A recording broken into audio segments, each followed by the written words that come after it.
Health care కార్యక్రమానికి స్వాగతం. చెవిలో హెయిర్ లేదా రింగింగ్ శబ్దాలు వస్తున్నాయా?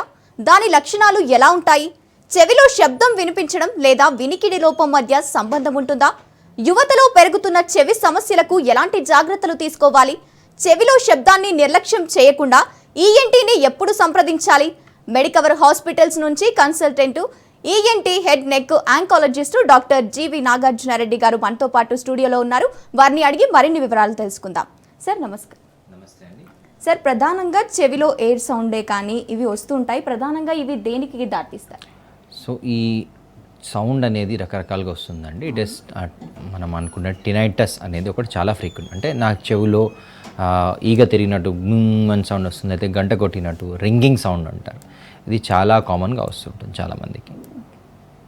సార్, ఈ టిన్నిటస్ అంటే ఏంటి? దీన్ని ఇది ఆరోగ్యానికి ఎలాంటి దారితీస్తుంది? టిన్నిటస్ గురించి ప్రేక్షకులకు ఎలాంటి వివరణ ఇస్తారు? సో ఈ టినెటస్ అనేది ఏంటంటే, టినెటస్ అనే వర్డ్కి అర్థం ఏంటంటే రింగింగ్ సౌండ్ అనేది.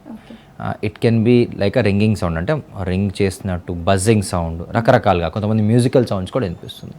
ఇది ఎందువల్ల అంటే చెవిలో రకరకాల ప్రాబ్లమ్స్కి ఇది ఒక ఇండికేటివ్ అండి. అంటే చెవికి సంబంధిత ప్రాబ్లమ్స్ వల్ల కొన్నిసార్లు ఈ రింగింగ్ సౌండ్ అనేది మనకి వినిపించవచ్చు.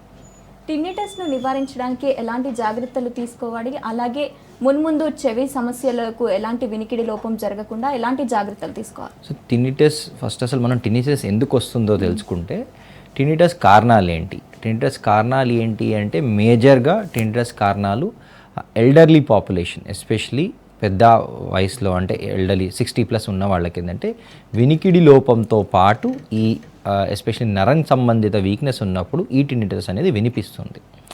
అలా కాకుండా కొంతమందికి hyper tension, blood pressure, thyrotoxicosis, hyper thyroidism ఉన్న వల్ల కూడా ఈ బ్లడ్ స్రావం, ఎప్పుడైతే మనం పల్సటైల్ టిన్నిటస్ అంటాం, అంటే బ్లడ్ ఫ్లోతో పాటు మనకి చెవిలో ఈ గుండె సప్పుడుతో పాటు మనకి టిన్నిటస్ అంటే ఒక పల్స్ వచ్చినట్టు టప్ టప్ టప్ అలా ఒక సింక్రనస్ సౌండ్ వస్తుంది.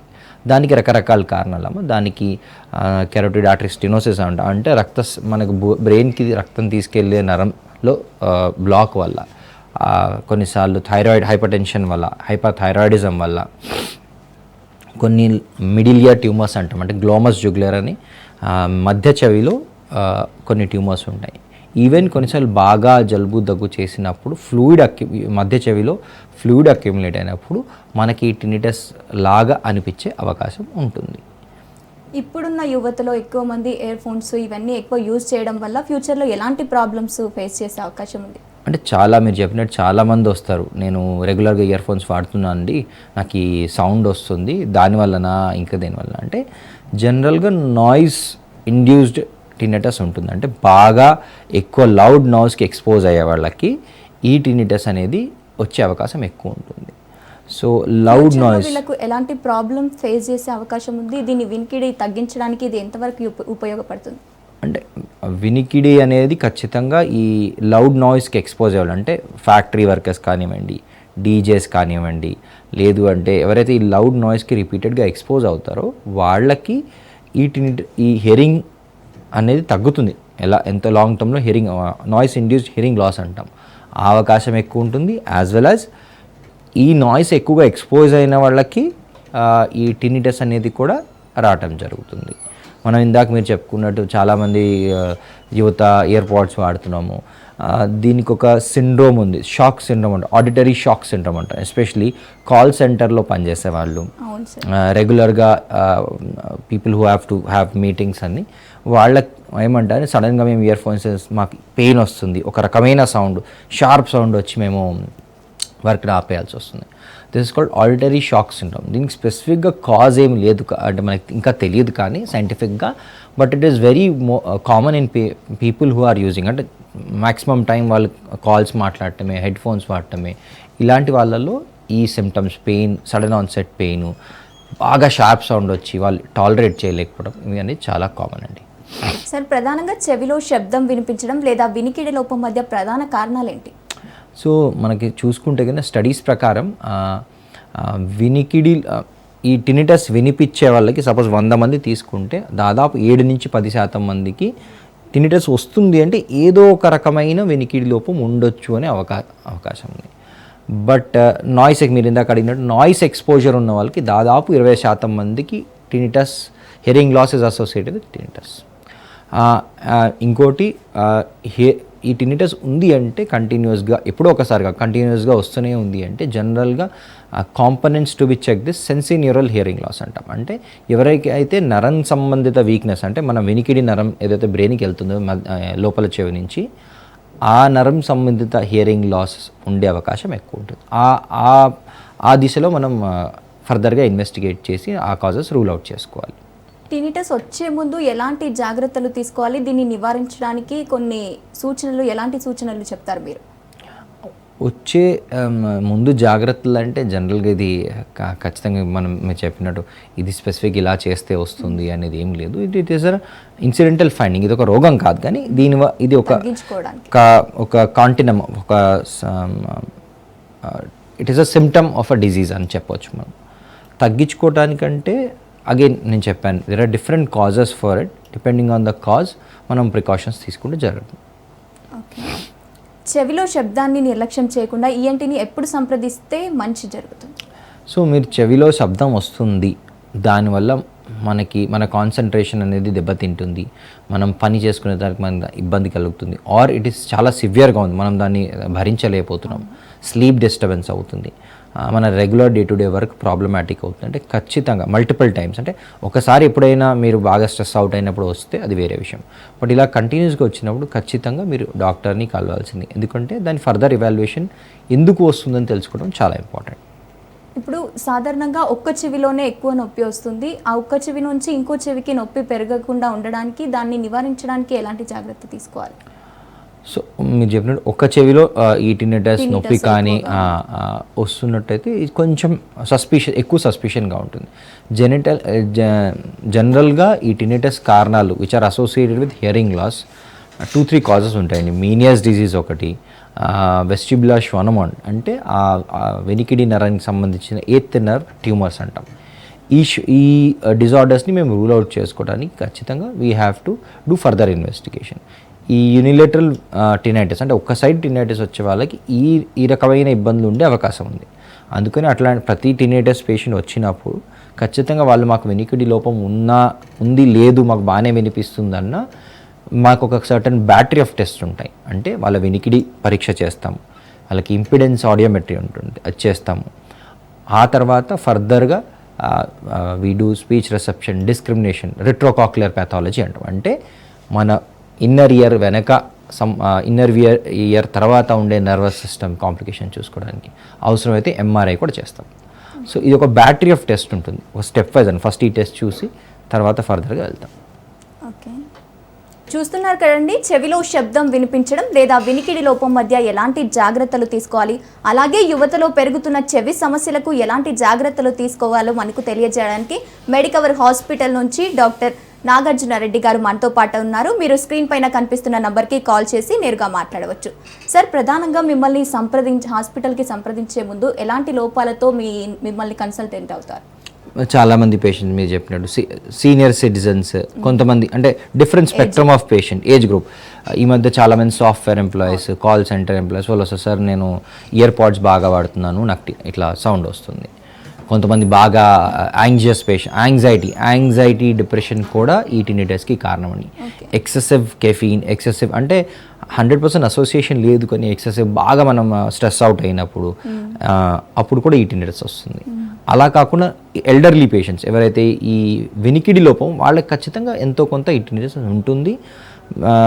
వాళ్ళలో మేము హియరింగ్ ఎయిడ్ సజెస్ట్ చేస్తాం, ఎందుకంటే వాళ్ళకి ఆల్రెడీ ఎగ్జిస్టింగ్ హియరింగ్ లోపం ఉంటుంది. అది పెట్టుకుంటే ఆటోమేటిక్గా ఈ టినిటస్ అనేది కూడా వాళ్ళకి తగ్గుతుంది. ఇది కాకుండా ఇవన్నీ ఫ్యాక్టర్స్ ఏమీ లేకుండా మీరు చెప్పినట్టు మిడిల్ ఏజ్ పర్సన్ ఎవరైనా వచ్చి మాకు ఇలా ఓన్లీ ఒక సైడే వస్తున్నప్పుడు ఫర్దర్గా మేము ఇవాల్యుయేట్ చేస్తాం. సో ఇవి different spectrum, young, middle age and late elderly population. Young in the sense young to middle age is not common. జనరల్గా టినిటస్ అనేది అప్ అండ్ అబౌవ్ 40-50 ఇయర్స్ తర్వాతే వస్తుంది. So elderly patient generally it is associated with hearing loss and other hearing issues. But young and middle age వచ్చినప్పుడు మేము ఖచ్చితంగా we try to investigate వాళ్ళని ఫర్దర్గా డీప్గా క్లినికల్ హిస్టరీ, వాళ్ళ సిమ్టమ్స్ ఏంటి, ఎలా ఉంటాయి అనేది ఖచ్చితంగా దీర్ఘంగా ఇవాల్యుయేట్ చేస్తాం. ఇప్పుడున్న యువతలో ఎక్కువగా టినిటస్ ఎక్కువగా ఉన్నట్టు మనకు తెలుస్తుంది. అలాగే ఏ ఏజ్ వాళ్ళకు ఎక్కువగా టినిటస్ వస్తుంది? అంటే అదే అండి, నేను ఇందాక కూడా మనం రిపీటెడ్గా అదే అనుకుంటున్నాం. యువతలో ఎందుకంటే we are using external devices, especially headphones కానివ్వండి, ఇయర్ పాడ్స్ కానివ్వండి, call centres, talking, using gaming systems, music, DJ, exposure to loud noise, ఇవన్నీ ఇంత ముందుకు మీద ఇప్పుడు ఇన్సిడెంట్స్ అనేది పెరిగిపోయింది. ఎక్స్పోజర్ టు నాయిస్ అనేది పెరిగిపోయింది. అది కాక there are few especially occupational disorder, especially people are working in noise industries, ఫ్యాక్టరీస్లో కానివ్వండి, బాగా ఈ తవ్వకాలు ఇలాంటి వాటిల్లో పనిచేస్తారు, డ్రిల్ సిస్టమ్స్, వాళ్ళు కూడా వస్తుంటారు. ఓకే, వినికిడి లోపం మధ్య సంబంధాలు ఉన్నాయా? అయితే యువతలో పెరుగుతున్న చెవి సమస్యలకు ఎలాంటి జాగ్రత్తలు తీసుకోవాలో తెలియజేయడానికి మెడికవర్ హాస్పిటల్స్ నుంచి మనకు తెలియజేయడానికి డాక్టర్ నాగార్జునారెడ్డి గారు మనతో పాటు ఉన్నారు.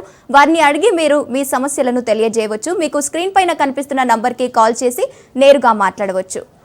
డాక్టర్, ఇప్పుడున్న ప్రధానంగా మెడికవర్ హాస్పిటల్లో మిమ్మల్ని సంప్రదించేవారు ఏ ఏజ్ వాళ్ళు ఎక్కువగా సంప్రదిస్తారు? ఓల్డ్ ఏజ్ వాళ్ళ, లేకపోతే యువతన, ఎలాంటి వాళ్ళు మిమ్మల్ని సంప్రదిస్తారు? మోస్ట్లీ ఈ టినిటస్ కోసం ఓల్డ్ ఏజ్ వాళ్ళు ఎక్కువ అండి. బట్ ఈ మధ్య కాలంలో we are also seeing young people, especially weekends తర్వాత, వీక్ డే స్టార్టింగ్లో, సార్ నిన్న మొన్న నేను ఇట్లా ఒక పెళ్ళికి లేకపోతే డీజేకి వెళ్ళాను, సడన్గా చెవు వినిపించట్లేదు, భారీగా ఉంది, గుయ్యి అనే శబ్దం వస్తుంది చెవులో, లేదంటే స్విమ్మింగ్. జనరల్గా we immediately check their hearing issues అండి. నాయిస్ ఇండ్యూస్డ్ హియరింగ్ లాస్ ఉందనే చెక్ చేసుకుంటాం. అలాంటిది లేనప్పుడు we general reassure them, tension పడకండి అని రిలాక్సేషన్ థెరపీ వాళ్ళకి చెప్తాం. ఇంకొంతమంది స్విమ్మింగ్ తర్వాత నాకు చెవు ఫుల్ అయిపోయి గుయ్యి అని శబ్దం వినిపిస్తుంది. So different issues. ఒకటేమో ఇన్ఫెక్షన్ వాటర్ వెళ్ళడం వల్ల, ఒకటేమో నాయిస్ ఎక్స్పోజర్ వల్ల. సో రెండింటికి డిఫరెంట్ ట్రీట్మెంట్ ఆప్షన్స్ అండి. ఓకే, ఈ సమస్యను పూర్తిగా నయం చేయడానికి లేక ఎలాంటి జాగ్రత్తలు తీసుకోవాలి? టినిటస్కి జాగ్రత్త అంటే first you have to get it diagnosed అండి. అసలు టినిటస్ ఎందుకు వస్తుందనే కారణం అనేది మనం కరెక్ట్గా తెలుసుకోగలిగితే అప్పుడు మనం దానికి ఫర్దర్గా ట్రీట్మెంట్ చేసుకో. ఒకవేళ it is associated with Meniere's disease, అంటే మధ్య చెవిలో కనుక ప్రాబ్లం ఉండుంటే దానికి సరైన డయాగ్నోసిస్ ట్రీట్మెంట్ చేసుకుంటే సరిపోతుందండి. Is it because of vestibular schwannoma అంటే ట్యూమర్ గురించి అయితే అది డిఫరెంట్గా ఉంటుంది. బట్ వేరే డిఫరెంట్ థెరపీస్, కాగ్నిటివ్ థెరపీ అంటాము, hearing aid, audio synchronize therapy, అంటే హియరింగ్ ఎయిడ్స్, టినిటస్ మాస్కర్స్ అని కొన్ని. అవి కాక ఇంకా కొత్త చికిత్సలు కూడా ఉన్నాయి, ఆర్టీఎంఎస్ అని, ట్రాన్స్క్రేనియల్ మ్యాగ్నెటిక్ స్టిమ్యులేషన్ అని. అలా కాకుండా కొన్ని మందుల వల్ల కూడా వస్తుంది.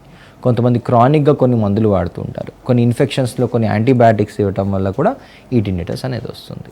ఇప్పుడున్న యువతలో మానసిక ఒత్తిడి, ఆందోళన అనేది టినిటస్ను మరింత పెంచే అవకాశం ఏమైనా ఉందా? అవునండి, ఈ మానసిక ఒత్తిడి వల్ల ఖచ్చితంగా ఈ టినిటస్ అనేది ఎక్కువ అవుతుంది. డిప్రెషన్, యాంగ్జైటీ, వీటి వల్ల ఈ టినిటస్ అనేది ఉంటుంది. ఎస్పెషలీ ఎవరైతే డిప్రెషన్కి లోన్ అవుతారో, యాంగ్జైటీకి లోన్ అవుతారో వాళ్ళల్లో ఈ టినిటస్ అనేది బాగా చూస్తాం. ఎస్పెషలీ యువత ఎగ్జామ్ అప్పుడు, ఏమైనా ఇంపార్టెంట్ మీటింగ్స్ అప్పుడు, ఈ ఎస్పెషలీ కంపెనీ మీటింగ్స్, వాళ్ళు బాగా స్ట్రెస్ అవుట్ అయినప్పుడు మాకు ఈ చెవులో ఎస్పెషలీ సౌండ్ వస్తుందని బాగా కంప్లైంట్ చేయడం జరుగుతుంది. చూస్తున్నారు కదండి, ఈ చెవిలో హెయిర్ సౌండ్ లేదా రింగింగ్ శబ్దాలు వస్తున్నాయా? చెవిలో శబ్దం లేదా వినిపించడం, వినికిడి లోపం మధ్య సంబంధాల గురించి మీరు తెలియజేయాలనుకుంటున్నారా? అలాగే ఎలాంటి జాగ్రత్తలు తీసుకోవాలని తెలియజేయడానికి మెడికవర్ హాస్పిటల్స్ నుంచి మనతో పాటు డాక్టర్ జీవి నాగార్జునారెడ్డి గారు మనతో పాటు ఉన్నారు. వారిని అడిగి మరిన్ని వివరాలు తెలుసుకోవడానికి స్క్రీన్ పైన కనిపిస్తున్న నంబర్కి కాల్ చేసి నేరుగా మాట్లాడవచ్చు. సార్, ప్రధానంగా టినిటస్ను నిర్ధారించడానికి, అలాగే అది రాకుండా నివారించడానికి యంగ్ ఏజ్ వాళ్ళు ఎలాంటి జాగ్రత్తలు తీసుకోవాలి? ఎక్సెసివ్ యంగ్ ఏజ్ వాళ్ళండి ఎక్సెసివ్గా ఎక్సెప్ట్ అంటే వాళ్ళ జాబ్ గినక ఈ కాల్ సెంటర్స్ మాట్లాడుతూ repeated small intervals of breaks తీసుకుంటూ ఉండడం మంచిది. లౌడ్ సౌండ్స్ అవాయిడ్ చేయడం మంచిది. ఇన్ ద కెనాల్ కాకుండా over the ear headphones వాడటం మంచిది. Repeated if they are expose to repeated noise or sound, volume అనేది కంట్రోల్ చేసుకోవడం చాలా మంచిదండి.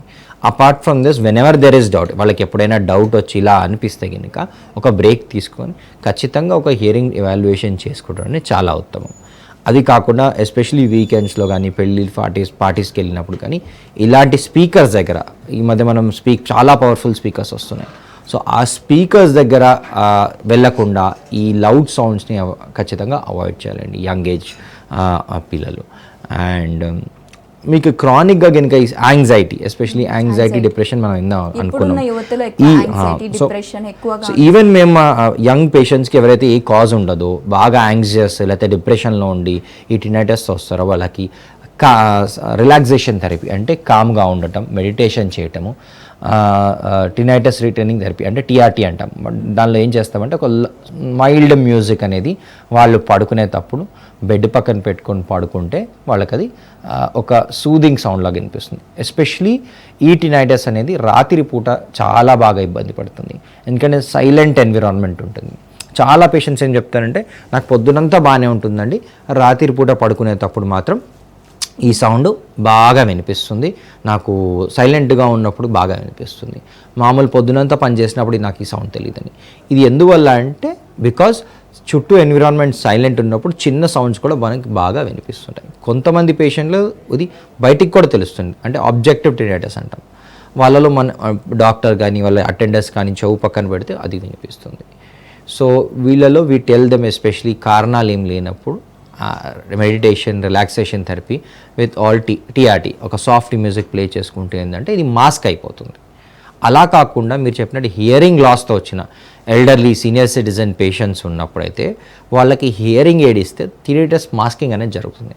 టినిటస్ మాస్కింగ్ అనేది ఒక ఇట్స్ హియరింగ్ ఎయిడ్ లాంటి డివైస్. దానిలో ఏమవుతుందంటే it produces of opposite sound, అంటే ఒక సౌండ్ వస్తుంది దానికి ఆపోజిట్లో ఇంకో సౌండ్తో క్యాన్సిల్ చేస్తాం. సో ఇది కూడా ఒక ఆప్షన్ ఉంది. హై బ్లడ్ ప్రెషర్ అలాగే థైరాయిడ్ ఉన్న వాళ్ళు వినికిడి లోపానికి అలాగే టిన్నిటస్కు ఎక్కువగా కారణమయ్యే అవకాశం ఉంది. అవునండి. ఈ మీరు అన్నట్టు హై బ్లడ్ ప్రెషరు, థైరాయిడాక్సికోసిస్ వీటిల్లో ఏమవుతుంది అంటే బ్లడ్ మనం బ్లడ్ వెజల్స్లో పైప్లో వెళ్ళే బ్లడ్ ఫ్లో అనేది బాగా వేగంగా ఉంటుంది. అండ్ స్టినోసిస్ అంటే రక్తనరం సైజ్ తక్కువ లోపల నుంచి పూడకపోయినప్పుడు ఈ ప్రెషర్ వెలాసిటీ అనేది ఎక్కువ ఉండటం వల్ల మనకి ఆ ప్రతి బీట్ అంటే ప్రతి గుండె చప్పుడుతో పాటు ఏదో చెవులో, ప్రతి గుండె చప్పుడుతో పాటు చెవులో ఏదో వినిపిస్తుంది, టప్ టప్ టప్ అంటాం. పల్సటైల్ టినిటస్ అంటాం, పల్సటైల్ సింక్రోనస్ టినిటస్ అంటాం. సో ఇది ఎస్పెషలీ ఇలాంటి పేషెంట్స్లో చాలా కామన్. సో ఇలాంటి patients especially pulsatile synchronous tinnitus ఎవరైతే వాళ్ళు చెప్తారో వాళ్ళ నోటితోనే సార్ ప్రతిసారి గుండె చప్పుడుతో మాకు వినిపిస్తుంది, టప్ టప్ అని ఇలా వినిపిస్తుంది అన్నప్పుడు we try to rule out different causes. Vascular causes అంటే బ్లడ్ సంబంధిత కాజెస్ ఏమన్నా, మైక్రోవాస్కులర్ అంటే చెవిలో బ్రెయిన్ ఆ నరం చుట్టూ ఉన్న చిన్న చిన్న రక్త నరాలు ఉంటాయి, ఆ రక్త నరాల్లో ఏమైనా ప్రాబ్లం ఉందా, లేదు అంటే మధ్య చెవిలో ఏమైనా ట్యూమర్స్ ఉన్నాయా. సో ఇవన్నీ ఖచ్చితంగా రూల్ అవుట్ చేస్తాం. We do hearing assessment, we do scan, CT scan, MRI ఇలాంటి స్కాన్స్ చూసుకొని మనం ఫర్దర్గా మనం కరెక్ట్గా డయాగ్నోస్ చేయొచ్చు ఈ కేసెస్. ఓకే, చూస్తున్నారు కదండి, చెవిలో శబ్దం వినిపించడం లేదా వినికిడి లోపం మధ్య ఎలాంటి సంబంధం, ఇక పెరుగుతున్న యువతలో చెవి సమస్యలకు ఎలాంటి జాగ్రత్తలు తీసుకోవాలని చెప్పడానికి మనతో పాటు మెడికవర్ హాస్పిటల్ నుంచి డాక్టర్ జీవి నాగార్జున రెడ్డి గారు మనతో పాటు ఉన్నారు. అలాగే స్క్రీన్ పైన కనిపిస్తున్న నంబర్కి కాల్ చేసి నేరుగా మాట్లాడవచ్చు. సార్, ప్రధానంగా చెవి వినికిడి లోపం ఉన్న వాళ్ళు రాత్రి వేళల్లో ఎక్కువగా వీళ్ళకు శబ్దాలు వస్తూ ఉంటాయి. అసలు రాత్రి వేళల్లో ఎందుకు వస్తుంటాయి? అదే అండి, రాత్రి వేళలో ఈ శబ్దాలు ఎందుకు వస్తాయి అంటే ఎస్పెషలీ చాలా సైలెంట్గా ఉంటుంది, అందరం పడుకుంటాం, వెహికల్ ట్రాఫిక్ అనేది అదంతా తగ్గిపోతుంది. సో రాత్రి వేళలో మనకి సౌండ్స్ అనేవి, చుట్టుపక్కల సౌండ్స్ అనేవి తగ్గిపోవడం వల్ల ఈ హోర్ అనేది, చెవిలో హోర్ అంటాం, ఈ హోర్ అనేది క్లియర్గా బెటర్గా వినిపిస్తుంది. అదే పొద్దున టైంలో అంటే మనం చుట్టుపక్కల ఉన్న ట్రాఫిక్ కానివ్వండి, ఇంట్లో శబ్దాల వల్ల కానీ నోటీస్ చేయలేకపోతాం. సరే, ఇప్పుడు కాలర్ వచ్చారు. నమస్తే అండి. నమస్తే మేడం, ఇది నాకు నా పేరు దుర్గారావు మేడం. మాట్లాడండి, డాక్టర్తో మాట్లాడండి, చెప్పండి మీ సమస్య ఏంటో చెప్పండి. నాకు కుడి చెవి నుంచి కొద్దిగా సుయ్యమని శబ్దం వస్తుంది మేడం. సార్, ఎప్పటి నుంచి అండి మీరేం చేస్తుంటారు, మీ ఏజ్ ఎంత? నా ఏజ్ వచ్చేసి 61 సార్. ఓకే, వినికిడి లోపం ఏమైనా ఉందా సార్? వినిపిస్తుందా బాగానే మీకు, లేకపోతే వినికిడి సమస్యలు ఏమైనా ఉన్నాయా? వినికిడి సమస్య ఏం లేదు సార్, బాగానే వినిపిస్తుంది. ఓకే, ఎప్పటి నుంచి వస్తుందండి ఈ సౌండ్? నాకు ఒక 3-4 ఇయర్స్ నుంచి వస్తున్నట్టున్నారు సార్. ఇది ఏ టైంలో వస్తుంది, ఎలా వస్తుందండి? కంటిన్యూగా ఉంటుంది సార్. అనే శబ్దం వచ్చి చెవులు గడలు పడ్డట్టుగా, తర్వాత ఒక్కొక్కసారి పెద్దగా సౌండ్ వస్తుంది అన్నమాట. ఏమైనా వినికిడి పరీక్ష చేయించారండి ఇంతకుముందు? ఏం చేయించలేదు సార్ నేను. సో ఖచ్చితంగా ఒకసారి మీరు ఇట్లా కంటిన్యూస్ వస్తుంది, మీ పనికి ఇబ్బంది కలుగుతుంది అంటే ఖచ్చితంగా ఒకసారి వినికిడి పరీక్ష అనేది చేయించుకోవడం ఇంపార్టెంట్ అండి. ఆ వినికిడి పరీక్షను చూసి ఫర్దర్గా ఏమైనా టెస్టింగ్ అంటే ఎంఆర్ఐ కానీ ఇంకేమైనా చేయడానికి ఆస్కారం ఉందా, మీకు డయాబెటీస్ ఉందా, హైపర్ టెన్షన్ ఉంది, ఇవన్నీ ఒకసారి మనం కంప్లీట్ ఇవాల్యుయేషన్ చేస్తేనే మనకి దాని గురించి అర్థమవుతుందండి.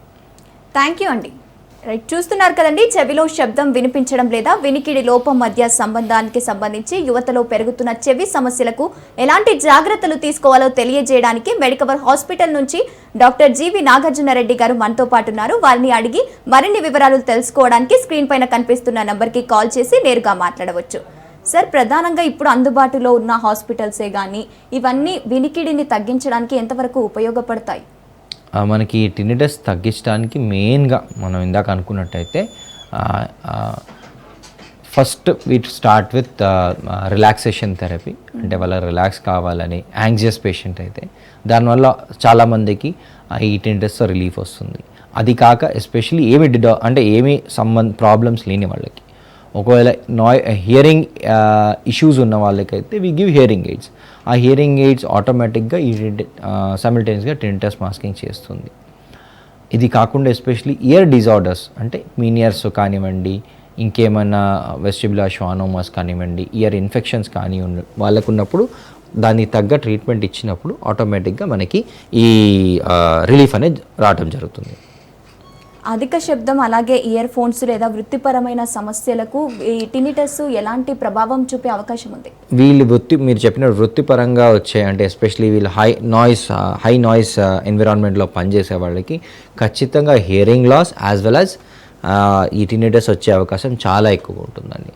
వాళ్ళకి జనరల్గా according to the government rules వాళ్ళ కంపెనీ పర్సన్స్ ఎవరైతే ఎంప్లాయ్ చేస్తారో వాళ్ళకి రెగ్యులర్ స్క్రీనింగ్ అనేది ఉంది. Hearing screening, hearing evaluation screening అది ఉంటుంది. అది కాకుండా వాళ్ళు పనిచేసే ఎన్విరాన్మెంట్లో నాయిస్ లెవెల్ లిమిట్ ఉంటుందండి. ఆ నాయిస్ లెవెల్ లిమిట్ దాటకుండా పర్సనల్ ప్రొటెక్షన్ గియర్ అని కూడా ఇస్తారు. అంటే ఎవరైతే ఈ హై నాయిస్ ఎన్విరాన్మెంట్లో పనిచేస్తున్నారో వాళ్ళకి ear plugs, mufflers, sound dampening systems, అంటే ఈ సౌండ్ అనేది చెవిలో ఎంటర్ కాకుండా ఎంతవరకు తగ్గించవచ్చు అలాంటి ఇయర్ ప్లగ్స్ ఇస్తారు. దానిపైన they give head phones as well as helmets. So company has to take precautions. Company ఎవరైతే ఎంప్లాయ్ చేస్తారో వాళ్ళు ప్రికాషన్ తీసుకోవాలి. దాంతోపాటు ఎవరైతే పని చేస్తున్నారో వాళ్ళు కూడా ప్రికాషన్ తీసుకోవాలి. వాళ్ళు నిర్లక్ష్యం చేసినప్పుడు అయితే ఇలాంటి ఈ టినిటస్ వచ్చే అవకాశం ఎక్కువగా ఉంటుంది. ఈ టినిటస్ వల్ల చాలామంది ఉద్యోగాలు అంటే ఇదొక మనకి కాంట్రవర్షియల్ పాయింట్. అంటే సార్ నాకు టినిటస్ వస్తుంది, నా ఉద్యోగం వల్లే నేను కాల్స్ మాట్లాడటం వల్ల అయితే నేను ఈ హై నాయిస్ ఎన్విరాన్మెంట్లో పనిచేయటం వస్తుంది, సో మానేస్తే బెటర్ అవుతుందా, మానేయాలా వద్దా? సో ఇలాంటి కొన్ని సందర్భాలు కూడా మా అలా పేషెంట్స్ వచ్చిన సందర్భాలు ఉన్నాయి మా దగ్గరికి అలాంటి క్వశ్చన్స్ తోటి. టినిటస్ నిర్ధారణకు ముఖ్యమైన పరీక్షలు ఏమేమి చేయించుకుంటే మంచిది? సో టినిటస్ నిర్ధారణకి టినిటస్ ఎసెన్షియలీ పేషెంట్ కంప్లైంట్ అండి. పేషెంట్ చెప్తారు నాకు ఇలా టినిటస్ వస్తుంది సార్, నేను ఇలా ఇన్ని సంవత్సరాల నుంచి ఈ రకమైన టినిటస్ వస్తుంది. మోస్ట్ కామన్ ఏంటంటే non spontaneous, non synchronous tinnitus, అంటే ఆటోమేటిక్గా అది అప్పుడప్పుడు వచ్చి తగ్గిపోతుంది. దానికి జనరల్గా basic test hearing evaluation, pure tone audiometry, impedance audiometry అని చేయిస్తాం. అది కాకుండా పేషెంట్ హిస్టరీ అడుగుతాం, అంటే వాళ్ళకి బీపీ, షుగర్, ఇంకేమైనా కోమార్బిడిటీస్ ఉన్నాయి. అవేని లేని పట్టాన generally we give relaxation therapy and TRT అంటాం. సో మోస్ట్లీ దీంతోనే చాలామంది రిలీఫ్ అవుతారు. ఒక 5 to 10% people who are not relax we try to put them on some other medication which will also decrease the ఆ చుట్టుపక్కల ముక్కుకి, చెవికి, గొంతు సంబంధిత ఏమన్నా ప్రాబ్లమ్స్ ఉంటే వాటిని కూడా వి ట్రై టు రిజాల్వ్. ఇది ఒక రకమైన బేసిక్ అసెస్మెంట్. అదే పేషెంట్స్ హూ కమ్ విత్ మీరు ఇందాక అనుకున్నాం పల్సటైల్ సింక్రోనస్ టినిటస్ అంటే వాళ్ళల్లో ఈ థైరాయిడ్ ఆక్సికేసెస్ ఉందా, thyroid function test, blood pressure ఎలా ఉంది, అవసరమైతే వాళ్ళకి డాప్లర్ అంటాం, కెరోటిడ్ డాప్లర్స్, నరం సంబంధిత ప్రాబ్లమ్స్కి ఎంఆర్ఐ, ఇవన్నీ చేయటం జరుగుతుందండి. ఇవన్నీ complete assessment, battery of test ఉంటుంది. ఇవన్నీ చేస్తే కానీ మనకి వాళ్ళకి కంప్లీట్ అసెస్మెంట్ కాదు and we can provide them a complete solution.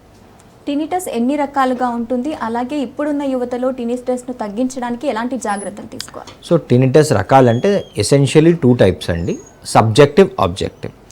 Subjective అంటే పేషెంట్కి మాత్రమే వినిపిస్తుంది, మనకి తెలియదు, వాళ్ళు చెప్తారు మాకు ఇలా టినిటస్ వస్తుంది. ఆబ్జెక్టివ్ అంటే పేషెంట్ పక్క వాళ్ళకి అంటే వాళ్ళ పక్కన ఎవరైనా డాక్టర్ కానివ్వండి, ఫ్యామిలీ మెంబర్స్ కానీ వాళ్ళు వినటానికి ట్రై చేస్తే వాళ్ళకు కూడా వినిపిస్తుంది.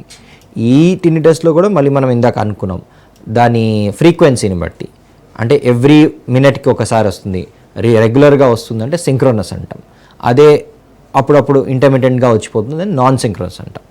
ఓకే, అదే మన బ్లడ్ పల్సేషన్స్తో వస్తే పల్సటైల్ అంటాం.